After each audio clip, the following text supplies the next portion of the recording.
नमो भगवते वासुदेवाय नमः।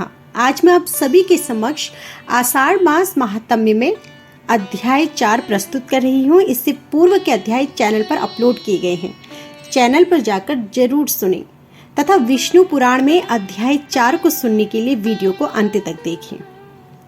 अध्याय 4 में दुर्वासा ऋषि के श्राप से इंद्र का पराजय, ब्रह्मा जी की स्तुति से प्रसन्न हुए भगवान का प्रकट होकर देवताओं को समुद्र मंथन का उपदेश कराना तथा देवता और दैत्यों का समुद्र मंथन, इन सभी का वर्णन किया गया है। श्री पराशर जी बोले, हे मैत्रेय, तुमने इस समय मुझसे जिसके विषय में पूछा है वह श्री संबंध मैंने भी मरीचि ऋषि से सुना था, वह मैं तुम्हें सुनाता हूँ, ध्यान पूर्वक सुनो। एक बार शंकर के अंशा अवतार श्री दुर्वासा जी पृथ्वी तल पर विचर रहे थे। घूमते घूमते उन्होंने एक विद्याधरी के हाथों में संतानक पुष्पों की एक दिव्य माला देखी। हे ब्राह्मण, उसकी गंध से सुवासित होकर वह वनवासियों के लिए अति सेवनीय हो रहा था। तब उन उन्मत्त व्रति वाले विप्रवर ने वह सुंदर माला देखकर उसे विद्याधर सुंदरी से मांगा। उनके मांगने पर उस बड़े बड़े नेत्रों वाली कृशांगी विद्याधरी ने उन्हें आदर पूर्वक प्रणाम कर वह माला दे दी। हे मैत्रेय, उन उन्मत्त वेशधारी विप्रवर ने उसे लेकर अपने मस्तक पर डाल दिया और पृथ्वी पर विचरने लगे। इसी समय उन्होंने उन्मत्त ऐरावत पर चढ़कर देवताओं के साथ आते हुए त्रैलोक्याधिपति शचीपति इंद्र को देखा। उन्हें देखकर मुनिवर दुर्वासा ने उन्मत्त की समान वह मतवाले भौरों से माला अपने सिर पर से उतारकर देवराज इंद्र के ऊपर फेंक दी। देवराज से उन्हें लेकर ऐरावत के मस्तक पर डाल दी। उस समय वह ऐसी सुशोभित हुई मानो कैलाश पर्वत के शिखर पर श्री गंगा जी विराजमान हो। उस मंदोमद हाथी ने भी उसकी गंध से आकर्षित होकर उसे सूंड से सूप कर पृथ्वी पर फेंक दिया। हे मैत्रेय, यह देखकर मुनि श्रेष्ठ भगवान दुर्वासा जी अति क्रोधित हुए और देवराज इंद्र से इस प्रकार बोले। दुर्वासा ऋषि ने कहा, अरे ऐश्वर्य के मत से दूषित चित्र इंद्र, तू बड़ा ढीठ है। तूने मेरी दी हुई संपूर्ण शोभा की धाम माला का कुछ भी आदर नहीं किया। अरे तूने प्रणाम करके बड़ी कृपा की, ऐसे ही कहा, और ना हर्ष से प्रसन्न वदन होकर उसे अपने सिर पर ही रखा।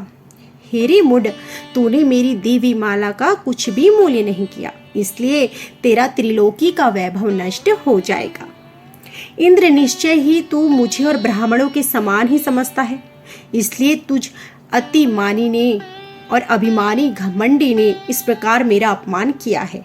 अच्छा, तूने मेरी दी हुई माला को पृथ्वी पर फेंका है, इसलिए तेरा यह त्रिभुवन भी शीघ्र ही क्षीण हो जाएगा।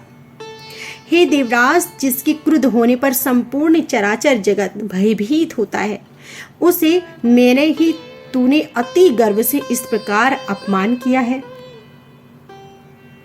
श्री पराशर जी बोले, तब तो इंद्र ने तुरंत ही ऐरावत हाथी से उतरकर निष्पाप मुनिवर दुर्वासा जी को प्रसन्न किया। तब उसके प्रसन्नमादि करने से प्रसन्न होकर मुनि श्रेष्ठ दुर्वासा जी उससे इस प्रकार कहने लगे। दुर्वासा जी बोले, इंद्र, मैं कृपालु चित्त नहीं हूँ, मेरे अंतःकरण में क्षमा को स्थान नहीं है, वे मुनिजन तो और ही हैं। तुम समझो मैं तो दुर्वासा हूँ ना। गौतम आदि मुनिजनों ने व्यर्थ ही तुझे इतना मुंह लगा लिया है, परंतु याद रख, मुझे दुर्वासा का सर्वस्व न तो क्षमा करना है और न दया मूर्ति वशिष्ठ आदि की बढ़ बढ़कर स्तुति करने से तू इतना गर्वीला हो गया कि आज मेरा भी अपमान करने चला है। अरे, आप त्रिलोकी में भ्रकुटी को देखकर भयभीत ना हो जाओ। शतकृतो, तुम बारंबार अनुनय विनय करने का ढोंग क्यों करता है? तेरे कहने सुनने से क्या होगा, मैं क्षमा नहीं कर सकता। श्री पराशर जी बोले, हे ब्राह्मण, इस प्रकार कह वह विप्रवर वहां से चल दिए और इंद्र भी ऐरावत पर चढ़कर अमरावती को चले गए। आदि के क्षीण हो जाने से श्रीहीन और नष्ट भ्रष्ट होने लगे। हे मैत्रेय, तभी से इंद्र के सहित तीनों लोग वृक्ष, लता आदि के क्षीण नष्ट होने लगे। तब से यज्ञों का होना बंद हो गया। तपस्वियों ने तप करना छोड़ दिया तथा लोगों का दान आदि धर्मों से चित्त नहीं रहा। हे द्विजोत्तम, संपूर्ण लोग वशीभूत हो जाने से सत्व शून्य हो गए और तुच्छ वस्तुओं के लिए भी लालायित रहने लगे। जहाँ सत्व होता है वहीं लक्ष्मी होती है, और हाँ, सतत्व भी लक्ष्मी जी का साथी है। श्रीहीनों में भला सत्व कहाँ, और बिना सत्व के गुण कैसे ठहर सकते हैं। बिना गुणों के पुरुष में बल, शौर्य आदि सभी का अभाव हो जाता है, और निर्बल तथा अशक्त पुरुष सभी से अपमानित होता है। अपमानित होने पर प्रतिष्ठित पुरुष की बुद्धि बिगड़ जाती है। इस प्रकार त्रिलोक की श्रीहीन और सतत्व रहित हो जाने पर दैत्य और दानवों ने देवताओं पर चढ़ाई कर दी। सतत्व और वैभव से शून्य होने पर भी दैत्यों ने लोभवश निसतत्व और श्रीहीन देवताओं से घोर युद्ध ठाना। अंत में दैत्यों द्वारा देवता लोग परास्त हुए। तब इंद्र आदि समस्त देवगण अग्निदेव को आगे करके महाभाग पितामह ब्रह्मा जी की शरण में गए। देवताओं से संपूर्ण वृतांत सुनकर श्री ब्रह्मा जी ने उनसे कहा, हे देवगण, तुम दैत्य दलन परावेशर भगवान विष्णु की शरण में जाओ, जो संसार की उत्पत्ति, स्थिति और संहार के कारण है। अजन्मा किंतु कार्य रूप में परिणित हुए प्रधान और पुरुष के कारण है, एवं शरणागत वत्सल है। वे अवश्य तुम्हारा मंगल करेंगे। श्री पराशर जी बोले, हे मैत्रेय, संपूर्ण देवगणों से इस प्रकार कह लोक पितामह श्री ब्रह्मा जी भी उनके साथ श्री सागर के उत्तरी तट पर गए। वहां पहुंचकर पितामह ब्रह्मा जी ने समस्त देवताओं के साथ परावरनाथ श्री विष्णु भगवान की अति मंगलमय वाक्यों से स्तुति की। ब्रह्मा जी कहने लगे, जो समस्त अणुओं से भी अणु और पृथ्वी आदि समस्त गुरुओं से भी गुरु, उन निखिल लोक विश्राम पृथ्वी के आधार स्वरूप अप्रकाशय अभेद सर्व स्वरूप सर्वेश्वर अनंत अज और अव्य नारायण को मैं नमस्कार करता हूँ। मेरे सहित संपूर्ण जगत जिसमें स्थित है, जिससे उत्पन्न हुआ है और जो देव सर्वभूत गए है तथा जो सभी से परे है, जो पर पुरुष से भी पर है, मुक्ति लाभ के लिए मोक्ष कामी मुनिजन जिसका ध्यान करते हैं, वह समस्त शुद्ध पदार्थों से भी परम शुद्ध परमात्मा रूप है। आदि पुरुष हम पर प्रसन्न हो। जिस शुद्ध स्वरूप भगवान की शक्ति, कला, काष्ठा और मुहूर्त आदि काल क्रम का विषय नहीं है, वे भगवान विष्णु हम पर प्रसन्न हो। जो समस्त देहधारियों के आत्मा है, वे श्री भगवान विष्णु हम पर प्रसन्न हो।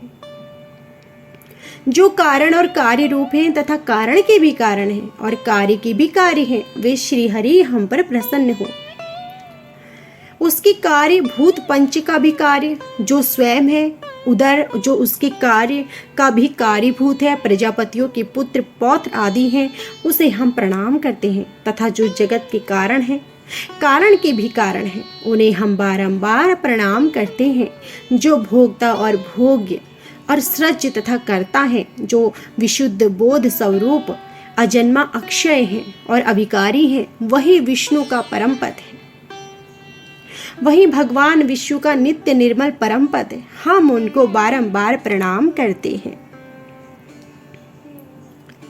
नित्य युक्त योगी गण अपने पुण्य पाप आदि का क्षय हो जाने पर ओमकार द्वारा चिंतनीय जिस अविनाशी पद का साक्षात्कार करते हैं, वही भगवान विष्णु का परम पद है।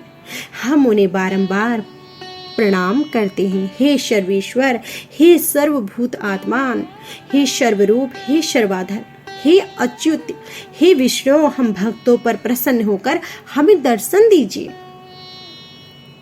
श्री पराशर जी बोले, ब्रह्मा जी के इन उदारों को सुनकर देवगण भी प्रणाम करके बोले, हे प्रभु, हम पर प्रसन्न होकर हमें दर्शन दीजिए। हे जगत धाम सर्वक्त अच्युत, जिसे ये भगवान ब्रह्मा जी भी नहीं जानते, आपके उस परम पद को हम प्रणाम करते हैं। पुरुष और पूर्वजों के भी पूर्व मूल्य है, उन जगत के रचयिता परात्मा को हम नमस्कार करते हैं। हे अव्यय, हम सब शरणागतों पर आप प्रसन्न होइए और हमें दर्शन दीजिए। हे नाथ, हमारे सहित ये ब्रह्मा जी, रुद्रों के सहित भगवान शंकर, 12 आदित्यों के सहित भगवान पूषा, अग्नियों के सहित पावक और ये दोनों अश्विनी कुमार, आठों वसु, समस्त मरुद्रण, साध्यगण, विशेश्वर तथा देवराज इंद्र, ये भी देवगण दैत्य सेना से पराजित होकर अति प्रणत हो आपकी शरण में आए हैं। देवगण बोले, हे प्रभु, आपको नमस्कार है, आपको नमस्कार है। तथापि आप ही ब्रह्मा हैं, आप ही शंकर हैं तथा आप ही इंद्र, अग्नि, पवन, वरुण, सूर्य और यमराज हैं। हे देव, वशुगण, मरुद्रुण, साध्यगण और विश्वेश्वर आप ही हैं तथा आपके सम्मुख जो यह देव समुदाय है, यह जगत इष्टता है, वही आप हैं, क्योंकि आप सर्वत्र परिपूर्ण हैं। दैत्यों से परास्त हुए हम आतुर होकर आपकी शरण में आए हैं। हे सर्वस्वरूप, आप हम पर प्रसन्न होइए और अपने तेज से हमें सशक्त कीजिए। हे प्रभु, जब तक जीव संपूर्ण पापों को नष्ट करने वाले आपकी शरण में नहीं जाता, तभी तक उसमें दीनता, इच्छा, मोह और दुख आदि रहते हैं। दुर्वासा जी के श्राप से इंद्र का पराजय ब्रह्मा जी की स्तुति से प्रसन्न हुए भगवान का प्रकट होकर देवताओं को समुद्र मंथन का उपदेश कराना तथा देवताओं और दैत्यों का समुद्र मंथन। श्री पराशर जी बोले, विनत देवताओं द्वारा इस प्रकार स्तुति किए जाने पर विश्वकर्मा भगवान श्री हरि प्रसन्न होकर इस प्रकार बोले, हे देवगण, मैं तुम्हारे तेज को फिर बढ़ाऊंगा। तुम इस समय जो मैं कहता हूँ वह करो। तुम दैत्यों के साथ संपूर्ण औषधियों लाकर अमृत के लिए क्षीर सागर में डालो और मंद्रांचल को मथानी तथा वासुकी नाग को नीति बनाकर उसे दैत्य और दानवों के सहित मेरी सहायता से मथ कर अमृत पिलाओ। तुम लोग सामनीति का अवलंबन कर दैत्यों से कहो कि इस काम में सहायता करने से आप लोग भी इसके फल के समान भाग पाओगे। हे देवगण, तुम्हारे लिए मैं ऐसी युक्ति करूंगा जिससे तुम्हारे द्वेषी दैत्यों को अमृत ना मिल सकेगा और उनके हिस्से में केवल समुद्र मंथन का क्लेश ही आएगा। श्री पराशर जी बोले, तब देव भगवान विष्णु के ऐसा कहने पर सभी देवगण दैत्यों से संधि करके अमृत प्राप्ति के लिए यत्न करने लगे। हे मैत्रेय, देव, दानव और दैत्यों ने नाना प्रकार की औषधियां लाकर उन्हें शरद ऋतु के आकाश की से निर्मल कांति वाले श्री सागर में डाला और मंद्रांचल को मथानी तथा वासुकी को नाग की नीति बनाकर बड़े वेग से अमृत मंथना आरंभ किया। भगवान ने जिस ओर वासुकी की पूंछ थी उस ओर देवताओं को तथा जिस ओर मुख था उस ओर दैत्यों को नियुक्त किया। महातेजस्वी वासुकी के मुख से निकलते हुए निसंभाव अग्नि से झुलसकर सभी दैत्यगण निस्तेज हो गए और सभी श्वास वायु से विषुप्त होकर मेषु की पूंछ की ओर बरसते रहने से देवताओं की शक्ति बढ़ती गई। हे महामुनि, भगवान स्वयं कूर्म रूप धारण करके श्री सागर में घूमते हुए मंद्रांचल के आधार हुए और वे ही चक्र गदाधर भगवान अपने एक अन्य रूप से देवताओं में एक रूप से दैत्यों में मिलकर नागराज को खींचने लगे थे। श्री केशव ने ऊपर से पर्वत को दबा रखा था। भगवान श्री हरि ने अपने तेज से नागराज वासुकी में बल का संचार करते थे और अपने अन्य तेज से देवताओं का बल बढ़ा रहे थे। इस प्रकार देवता और दानवों द्वारा श्री सागर समुद्र के मथे जाने पर पहले हवि, आश्रय रूपा सुरपूजिया कामधेनु उत्पन्न हुई। फिर स्वर्ग लोक में यह कहा गया कि यह क्या है। इस प्रकार चिंता करते हुए सिद्धों के समक्ष मद में घूमते हुए नेत्रों वाली वारुणी देवी प्रकट हुई और पुनः मंथन करने पर क्षीर सागर में अपनी गंध से त्रिलोकी को सुगंधित करने वाला तथा सुंदर सुंदरियों का आनंदवर्धक कल्प वृक्ष उत्पन्न हुआ। हे मैत्रेय, तत्पश्चात क्षीर सागर से उदारता आदि गुणों से युक्त और अद्भुत अप्सराएं प्रकट हुई। उसके पश्चात विकसित कमल पर विराजमान स्फुट कांतिमय श्री लक्ष्मी देव हाथों में कमल पुष्प धारण किए समुद्र से प्रकट हुई। उस समय महर्षिगण अति प्रसन्नता पूर्वक श्री शुक्त द्वारा उनकी स्तुति करने लगे। उन्हें अपने जल से स्नान कराने के लिए गंगा आदि नदियां स्वयं उपस्थित हुई और द्विज गणों से स्वर्ण कलशों में भरे हुए निर्मल जल से सर्वलोक महेश्वरी श्री लक्ष्मी जी को स्नान कराया। क्षीर सागर से मूर्तिमान होकर उन्हें विकसित कमल पुष्पों की माला दी तथा विश्वकर्मा ने उनके अंग प्रत्यंग में विविध आभूषण पहनाए। हे मैत्रेय, श्री हरि के वक्ष स्थल में विराजमान श्री लक्ष्मी जी का दर्शन कर देवताओं को अकस्मात अत्यंत प्रसन्नता हुई।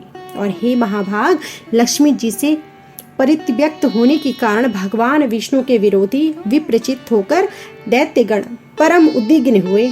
तब उन महाबलवान दैत्यों ने वह कमंडलू छीन लिया जिससे उत्तम अमृत भरा हुआ था।